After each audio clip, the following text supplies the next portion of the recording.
안녕하세요. 경희대 글로벌 앰버서더 PR팀입니다. 여러분, 코로나로 인해 막혀있던 하늘길이 점점 뚫리면서 교환학생에 대한 관심도도 증가하고 있죠.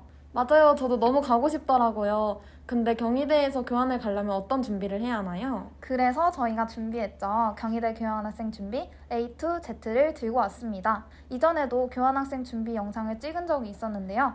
이번에는 새로 리뉴얼된 2022년 경희대 교환학생 준비에 대해서 소개할까 해요. 우선 가장 기본적인 사항들은 뭐가 있을까요? 일단 본교에서 1학기 이상 재학하여 성적을 취득해야 합니다. 편입생분들도 경희대 내에서 1학기 이상의 성적을 취득하셨다면 충분히 지원 가능합니다. 2022년부터 또 추가된 사항에는 학점과 어학 성적 반영 비율 증가, 면접 폐지 등이 있습니다. 면접이 폐지되면서 많은 학생들이 학점과 어학 성적에 대한 걱정이 많은데요. 학점에 따로 커트라인은 없습니다. 다만 경쟁이 발생하는 경우 고득점자를 우선 선발한다고 해요. 반영 비율이 바뀌면서 기존 교환학생 선발자들의 평균 학점과 어학 성적에 대한 질문도 많았는데요. 지원자들의 평균 학점은 보통 3.6점 이상, 어학 성적은 IBT 기준으로 80점 이상으로 조사되었습니다. 구체적인 학점 기준은 4.3 만점 기준 3.0 이상을 받아야 지원이 가능하고요. 공인 어학 성적의 경우에도 최소 충족 기준이 있습니다. 하지만 해당 기준은 후보자 지원 자격이기 때문에 각 파견교마다 제시하는 세부적인 기준도 꼭 확인해야 합니다. 파견교 선발 기준은 학교마다 다르므로 꼼꼼히 체크하셔야 하는데요. 특히 어학 성적의 경우 세부 점수 기준이 있는 대학도 있어요. 교환학생 선발에 있어 가산점이 부여되는 교내 활동들도 있습니다. 활동을 수료하면 가산점 1점씩을 부여하기 때문에 이런 활동들을 찾아서 하시는 것도 추천드립니다. 그 종류를 알아볼까요? 우선 글로벌 앰버서더 학생활동 수료 시 국제교류 프로그램에 지원할 때 총점 1점 가산점이 주어집니다. 교환학생 지원할 때도 당연히 해당되겠죠? 또한 미래문명원에서 주관하는 글로벌 콜라보레이티드 프로그램 수강 시 과목당 1점, 최대 2점까지 가산점이 주어집니다. 봉사활동의 경우 인정된 봉사시간이 100시간 이상이면 가산점 1점이 주어집니다. 따라서 앰버서더나 GC 프로그램 등 가산점 항목을 모두 챙기신다면 최대 4점까지 가산점을 받으실 수 있게 되겠네요. 나중에 좋은 이력이 될 수도 있으니 여러분도 꼭 한 번쯤은 도전해서 가산점을 챙기시는 것을 추천드릴게요. 교환학생 선발에 있어서는 0.5점으로도 갈리는 경우가 있으니 이런 가산점들이 정말 많은 도움이 될 것 같네요. 많은 분들이 궁금해하실 자소서와 학습 계획서에 관련된 부분인데요. 많은 분들이 교환학생 지원 서류를 잘 쓰는 방법에 대해 궁금해하실 것 같아요. 교환학생 자소서를 쓰기 이전에 가장 중요한 것부터 말씀드리겠습니다. 바로 교환학생 모집 공고 및 관련 정보를 정확하게 확인하셔야 한다는 점입니다. 이전 학기 정보로 준비했다가 교환학생 지원에 난처한 상황이 발생할 수 있으니 이 점 꼭 유의하셔야 합니다. 또한 합격률을 높이고 싶으시다면 자소서에 자신의 특별함을 잘 녹여내시는 것이 좋습니다.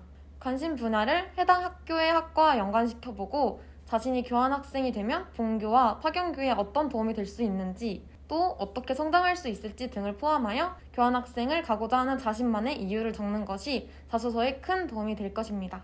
교환학생으로 선발되면 학비에 대해서도 궁금하실 텐데요. 일반 교환학생은 등록금을 본교에만 납부하면 되지만 특별 교환학생의 경우 등록금을 본교와 파견교에 전부 납부해야 하기 때문에 두 교환학생의 선발이 다르다는 점을 꼭 유의하셨으면 좋겠습니다. 특별 교환학생은 본교 등록금 범위 안에서 일부를 장학금으로 지원받을 수 있으니까 이 점 참고하셔서 어떤 교환학생 프로그램이 자신에게 유리할지 생각해 보시는 게 좋을 것 같습니다. 자, 그렇다면 교환학생을 가는데 드는 비용은 얼마일까요? 실제 교환학생을 다녀온 선배의 카드 이력에 따르면 적게 소비한 달은 50~60만 원, 많이 소비한 달은 200만 원까지 사용하였다고 합니다. 비용은 파견국의 물가, 교환학생의 생활비와 여행 계획에 따라 달라질 수 있다는 점 확인하세요. 지윤씨, 근데 저는 다전공을 하려고 하는데 다전공하는 학과를 교환학생으로 신청해도 되나요? 네, 다전공 예정자는 수강할 수 없지만 현재 다전공을 하고 있는 분들의 경우에는 해당 전공의 학과로 교환학생 신청이 가능합니다. 대신에 다전공하는 과목의 학점은 다전공 학과의 학과장님과 해당 단과대학에 문의하셔서 학점 인정이 가능한지 미리 확인을 하셔야 합니다. 또 희망하는 대학 홈페이지에 들어가거나 해당 대학 국제교류 담당자를 통해 파견되는 학교에서 해당 전공의 선수강 과목들을 요구하고 있는지 사전에 확인하셔야 해당 전공으로 선발되실 수 있겠죠? 맞아요. 선수강 과목을 수강하지 않아서 교환학생으로 선발되지 않는 경우는 없으셨으면 좋겠습니다. 학점 인정과 해당 학과의 선수강 과목을 사전에 꼭 확인하세요. 한편 교환학생 확정 이후 학과장님과의 면담이 필수적인지에 대한 질문이 있었습니다. 네, 교환학생 파견 후보자 지원 단계에서뿐만 아니라 확정 이후에도 학과장님과의 면담이 필수적입니다. 학과장님과의 면담을 바탕으로 자신의 수강 희망 과목들이 교환학생 파견 이후 돌아왔을 때 전공 학점으로 인정받을 수 있는지를 확인할 수 있기 때문입니다. 네, 그래서 사전 수강 신청 단계와 신청 이후 최종 수강 과목이 정해졌을 때에도 학과장님과의 면담이 필수적입니다. 만약 이 단계를 거치지 않을 경우 교환학생을 다녀왔을 때 자신이 수강했던 과목이 전공학점으로 인정받을 수 없는 경우가 발생할 수 있으니까 꼭 확인하셔야 합니다. 네, 그렇습니다. 수강 과목과 학점 인정에 대한 이야기가 나와서 그런데 교환학생 수강 신청 방법과 학점 이수에 대해서도 말씀해 주시면 좋겠습니다. 네, 수강 신청은 파견 이후 수강 희망 과목 신청 단계에서 학과장님과의 면담을 통해 최종 수강 희망 과목들을 확정한 후 해당 과목을 신청하시면 됩니다.